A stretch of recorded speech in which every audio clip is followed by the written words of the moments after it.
اور کیونکہ ساری دنیا جانتی ہے اور اس میں جو کیس تھا وہ جو ایویڈنس تھی اس ایویڈنس کی بنیاد پر جو رانا ثناءاللہ کے خلاف ہائی کورٹ میں ضمانتیں چلتی رہیں، اتنا لمبا عرصہ یہ جیل میں رہا، تو کوئی چیز تھی کیس میں تو یہ اتنا عرصہ جیل میں رہا نا، اور وہی ہائی کورٹ تھی اور وہ ماضی کی ہائی کورٹ تھی، قاسم خان صاحب کی ہائی کورٹ تھی، اتنا عرصہ وہ معاملہ چلتا رہا، تو بات تو کوئی ہے۔ ابھی تک اس کی جو گاڑی ہے وہ اے این ایف کے قبضے میں ہے، اس کی سپرداری تک نہیں ہوئی، کوئی چیز تو ہے نا مقدمے میں، لیکن کیوں ایسا کیا جا رہا ہے، کیوں قوم کو بے وقوف بنایا جا رہا ہے، کیوں قوم کو یہ دکھایا جا رہا ہے کہ یہ نظام اتنا کمزور ہے، اتنا نالائق اور نکھٹو نظام ہے کہ یہ ان طاقتور لوگوں کے خلاف کچھ نہیں کر سکتا۔ عدالت نے جو پروسیکیوٹر ہیں، عدالت نے نہیں فرمایا کہ ایک دن میں پروسیکیوٹر مقرر کریں، عدالت نے نہیں جو اے این ایف کے جو ڈائریکٹر ہیں ان کو کوئی خط لکھا، کوئی شوکاز جاری کیا کہ یہ کیا تماشا ہے۔ عدالت نے بڑے آرام اور سکون سے 22 جنوری کی تاریخ اس میں مقرر کر دی ہے۔ آج ہے 11 دسمبر، ایک مہینہ نہیں 1.5 ماہ کی تاریخ عدالت نے دی ہے، کیونکہ عدالت یہ سمجھتی ہے کہ صرف یہ اے این ایف کی ذمہ داری ہے، اے این ایف والے نہیں آنا چاہتے تو پھر عدالت بھی کچھ نہیں کرے گی۔ دوسری طرف جو معاملہ ہے اور یہ ہے خرم دستگیر کے والد غلام دستگیر خان کا، ان کے خلاف ایک مقدمہ درج ہوا تھا اور 2018 میں ان کا پیٹرول پمپ گرا دیا گیا تھا۔ جب وزیر اعظم عمران خان نے قبضہ مافیا کے خلاف کارروائیاں شروع کی تھیں تو اس میں مسلم لیگ نون کے جو بڑے رہنما تھے ان کے خلاف یہ مقدمہ درج کیا گیا تھا۔ غلام دستگیر خان سمیت 5 افراد کے خلاف اینٹی کرپشن نے مقدمہ درج کیا تھا۔ ایس ڈی او گجرانوالہ، محکمہ ہائی وے اور 3 ریکارڈ کیپرز بھی مقدمے میں نامزد کیے گئے تھے اور ان پہ الزام یہ تھا کہ انہوں نے جو زمین ہے ہائی وے کی جو کہ تقریباً 1 ارب روپے کی تھی، اس پر غیر قانونی طریقے سے لیز لیا اور اس پر یہ قابض تھے۔ ریفرنس کے متن میں کہا گیا کہ محکمہ ہائی وے افسران کی ملی بھگت سے پیٹرول پمپ کی لیز کا ریکارڈ بھی گم کر دیا گیا تھا۔ اینٹی کرپشن کی جانب سے کہا گیا کہ 2018 میں خرم دستگیر کے والد غلام دستگیر کے پیٹرول پمپ کو گرا دیا گیا تھا۔ اب یہ 2 کنال 11 مرلہ زمین تھی، سرکاری زمین تھی جس پہ یہ غیر قانونی طور پر قابض تھے۔ اس بنیاد پر پہلے 2018 میں ان کا پمپ گرا دیا گیا، قبضہ واپس لے لیا گیا، پھر مقدمہ درج ہوا، اس کی کارروائی الگ چل رہی ہے اور آج محکمہ ہائی وے نے خرم دستگیر کے والد غلام دستگیر خان کو، مدثر قیوم ملزم کو، مظہر قیوم ملزم کو، شہباز احمد کو جرمانے عائد کرتے ہوئے محکمہ ہائی وے کا جو 2,51,00,000 روپے کا جرمانہ عائد کر دیا ہے اور ان کو جرمانے کی ریکوری کا نوٹس جاری کر دیا ہے۔ یہ جو غیر قانونی طریقے سے غیر قانونی لیز کی بنیاد پر 2 کنال اور کچھ مرلے استعمال کرتے رہے، جو اربوں روپے کی زمین تھی محکمہ ہائی وے کی، اس پر یہ جرمانہ عائد کیا گیا ہے 2,52,00,000 روپے۔ باقی کارروائیاں کرمنل الگ اور یہ الگ ہے اور میں سمجھتا ہوں یہ بڑی اہم ایک پیش رفت ہے۔ دوسری طرف آج جج اسلم گوندل صاحب ہیں جو کہ اسپیشل جج ہیں بینکنگ کورٹ کے، ان کی عدالت میں سماعت ہوئی۔ ایف آئی اے نے چلان سبمٹ کروانا تھا، حمزہ شہباز اور شہباز شریف عدالت میں ٹائم پر پہنچ گئے تھے۔ جب عدالت میں کیس کی سماعت ہوئی اور عدالت میں معاملہ چلا، پہلے تو میں آپ کو یہ بتا دوں کہ ایف آئی اے کا یہ کہنا ہے کہ ان 2 لوگوں کے خلاف جو شہباز شریف حمزہ شہباز ہے 16 ارب روپے کی منی ٹریل پیش کرنے میں یہ ناکام رہے ہیں۔ انہوں نے کہا کہ اس کیس کے اندر 17 مشتبہ افراد ہیں، ان میں سے زیادہ تر وہ ہیں جن کے ناموں پر بینک اکاؤنٹس رقم کو لانڈر کرنے کے لیے کھولے گئے تھے، منی لانڈرنگ کے لیے بینک اکاؤنٹس کھولے گئے تھے۔ شہباز شریف کا بیٹا سلمان اس میں جو اشتہاری ہے، جو اس کیس کا مرکزی ملزم ہے۔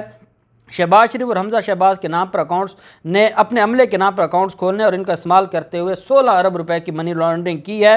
اس کے حوالے سے ان سے سوال پوچھے گئے، یہ جواب فراہم نہ کر سکے اور ساتھ ایف آئی اے نے کہا کہ العربیہ شوگر مل، رمضان شوگر مل اور شہباز شریف فیملی کی ملکیتی کاروباری اداروں سے متعلق کچھ دیگر ملازمین سے بھی پوچھ گچھ کی گئی اور ریکارڈ اکٹھا کیا گیا۔ انہوں نے کہا کہ یہ جو ملزمان ہیں ان پر یہ 16 ارب روپے سے زائد رقم کا پتہ چلا جو کہ چپڑاسیوں کلرکوں کے نام پر کھولے گئے چلائے گئے بینک کھاتوں میں جمع کروائی گئی۔ یہ 2008 سے 2018 تک یہ جو ان کا 2 سالہ ہے بطور وزیر اعلیٰ کا ٹینیور، اس میں یہ ساری منی لانڈرنگ ہوئی۔ یہ کہتے ہیں ہم نے خدمت کی ہے قوم کی، یہ خدمت تھی 2008 سے 18 کی، 16 ارب کا ریکارڈ ملا ہے۔ ٹوٹل ان کے خلاف 25 ارب روپے کی منی لانڈرنگ کا کیس ہے اور اس میں یہ کہا گیا ہے کہ یہ سارے کے سارے ان کے خلاف ہم نے شواہد جمع کر کے چلان جو تیار کر لیا ہے۔ عدالت نے سوال کیا، جب عدالت میں سماعت شروع ہوئی، ملزمان پیش ہوئے تو ایف آئی اے کے وکیل نے کہا کہ جناب ہم نے اس کیس کے اندر جو چلان ہے وہ ہم نے پیش کروانا ہے اسپیشل جو جج ہیں ان کو، اور کیونکہ یہ معاملہ جناب کی یہ اسپیشل کورٹ سینٹرل ہم نے وہاں پر یہ چلان سبمٹ کروانا ہے۔ یہ وہ عدالت ہے جو اسپیشل عدالتوں کی ایگزیکٹو عدالت ہے، انتظامی معاملات کو دیکھتی ہے، اور پھر جس عدالت میں چلان جانا ہوتا ہے، جس کا متعلقہ ہوتا ہے، وہاں وہ بھجوا دیتی ہے۔ وہ ہے اسپیشل کورٹ سینٹرل۔ ایف آئی اے نے کہا کہ ہم نے اسپیشل کورٹ سینٹرل میں چلان سبمٹ کروانا ہے۔ آج جج اسپیشل کورٹ سینٹرل موجود نہیں ہے، اس وجہ سے، اور کہا کہ ہم نے وہاں جمع کروانا ہے، وہ آج موجود نہیں ہے، چلان ہمارا تیار ہے، ہم جمع کروا دیتے ہیں۔ تو جج بینکنگ کورٹ کے جج اسلم گوندل صاحب نے فرمایا کہ پچھلے حکم کے تحت تو چلان یہاں بینکنگ کورٹ میں جمع کروانا تھا۔ تو ایف آئی اے کے وکیل نے کہا جناب ہم نے آپ کو 4 ماہ پہلے درخواست دی تھی کہ آپ کا دائرہ اختیار نہیں ہے، لیکن آپ بضد ہیں کہ ہر حال میں یہی کارروائی چلائی جائے، ہم کیا کر سکتے ہیں؟ اس وجہ سے جو ایف آئی اے اتھارٹی ہے، اس کا جو بورڈ ہے، ایگزیکٹو بورڈ، انہوں نے یہ فیصلہ کیا ہے کہ ہم اسپیشل جو سینٹرل کورٹ ہے اس میں جمع کروا دیتے ہیں، آگے وہ جانے اور وہ عدالت جانے، وہ جس کو بھجوا دے۔ اسپیشل کورٹ سینٹرل میں ہم بھجوا دیتے ہیں، وہ جس کو چاہے آگے کیس بھجوا دے۔ بینکنگ کورٹ کے جج برہم ہو گئے، آپ نے غصہ فرمایا اور آپ نے فرمایا کہ دائرہ اختیار کا معاملہ طے نہیں ہوا۔ ایف آئی اے نے خود کیسے یہ طے کر لیا کہ یہ معاملہ اسپیشل کورٹ سینٹرل کو بھجوانا ہے اور بینکنگ کورٹ کو نہیں بھجوانا؟ آپ عدالت کو گمراہ کر رہے ہیں، پہلے چلان یہاں لائیں پھر دائرہ اختیار پر فیصلہ کریں۔ ایف آئی اے کے پروسیکیوٹر نے کہا جناب آپ پہلے ہماری جو درخواست ہے ہم اس کے اوپر بحث کر چکے ہیں، سوموار کے دن اس کا فیصلہ فرما دیں اور پھر ہم چلان سبمٹ کروا دیں گے۔ انہوں نے کہا نہیں نہیں نہیں، پہلے آپ چلان سبمٹ کروائیں گے پھر آگے فیصلہ ہوگا اور پھر ہم دیکھیں گے کہ یہ معاملہ کس کے پاس جانا ہے۔ میں اب آپ کو بطور وکیل 2 چیزیں بتاؤں گا۔ ایک تو قانون کے طالب علم ہونے کے ناطے یہ عبوری ضمانت کا کیس ہے، عبوری ضمانت کا چلان کے ساتھ کوئی تعلق نہیں ہوتا۔ میں نے اپنی جو پریکٹس ہے، جو میں نے سیکھا ہے، جو میں نے کتابوں میں پڑھا ہے، کبھی ایسا نہیں ہوا کہ عبوری ضمانت میں جج اس بات پر زور دے کہ آپ چلان سبمٹ کروائیں۔ عبوری ضمانت آپ کہیں کہ تفتیش مکمل کریں، آپ چلان سبمٹ کروائیں، چلان سبمٹ ہونے کے بعد عبوری ضمانت کا فیصلہ کیا جائے گا۔ یہ انوکھی بات صرف شریف خاندان کے لیے ہے، ایسا نہیں ہوتا۔ یہ کوئی پوسٹ اریسٹ بیل نہیں ہے۔ یہ پوسٹ اریسٹ بیل میں ہم دیکھتے ہیں کہ چلان کے اوپر زور دیا جاتا ہے، یہ پری اریسٹ بیل ہے۔ پری اریسٹ بیل میں عدالت اس بات پر زور لگا رہی ہے کہ ہر حال میں چلان سبمٹ کروایا جائے، ہر حال میں اس معاملے کو دیکھا جائے، اور یہ کہ ادھر ہی چلان ہر حال میں سبمٹ کروائیں۔ جو ان کی جورسڈکشن کی دائرہ اختیار کی درخواست ہے اس کو آپ فیصلہ نہیں کر رہے، آپ فرماتے ہیں پہلے چلان آئے گا۔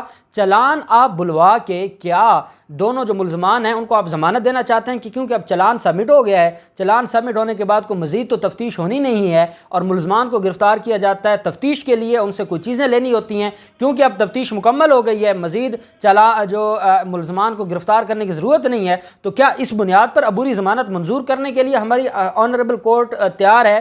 کیوں چلان پہلے چلان حاصل کرنے پر، چلان جمع کروانے پر زور دیا گیا؟ آج جب انہوں نے کہا کہ ایف آئی اے کا جو بورڈ ہے، ایف آئی اے بورڈ نے چلان اسپیشل جج سینٹرل کے پاس جمع کروانے کی ہدایت کی ہے، 7 والیومز پر مشتمل یہ عبوری چلان ہے جو ہم جمع کروانے جا رہے ہیں، تو عدالت نے کہا نہیں ایسا نہیں ہوگا، آپ آج ہی چلان اسی عدالت میں جمع کروائیں اور پھر ہم آپ کے دائرہ اختیار کو دیکھیں گے اور سنیں گے۔ انہوں نے کہا ٹھیک ہے جناب، ہمیں کوئی اعتراض نہیں، ہم اس عدالت میں جمع کروا دیتے ہیں، لیکن ہمارا اعتراض لکھ دیا جائے کہ یہ عدالت چلان نہیں لے سکتی تھی۔ عدالت نے کیس کو جو ملزمان ہیں ان کو بھجوا دیا کہ آپ تشریف لے جائیں، عدالت نے کیس کو انتظار میں رکھ لیا ہے۔ اب آج چلان سبمٹ ہوگا، اس کے بعد عدالت تاریخ دے گی اور بتائے گی کہ آیا یہ کیس اب اس دائرہ اختیار کی سماعت پہ ہوگا یا جو بیل پٹیشن ہے اس کے اوپر بحث کے لیے ہوگا۔ جو بھی تفصیلات ہوں گی آپ کے ساتھ شیئر کرتے رہیں گے۔ اللہ پاک پاکستان کامیاب و ناصر ہو۔ بہت شکریہ۔ اللہ حافظ۔ پاکستان زندہ باد۔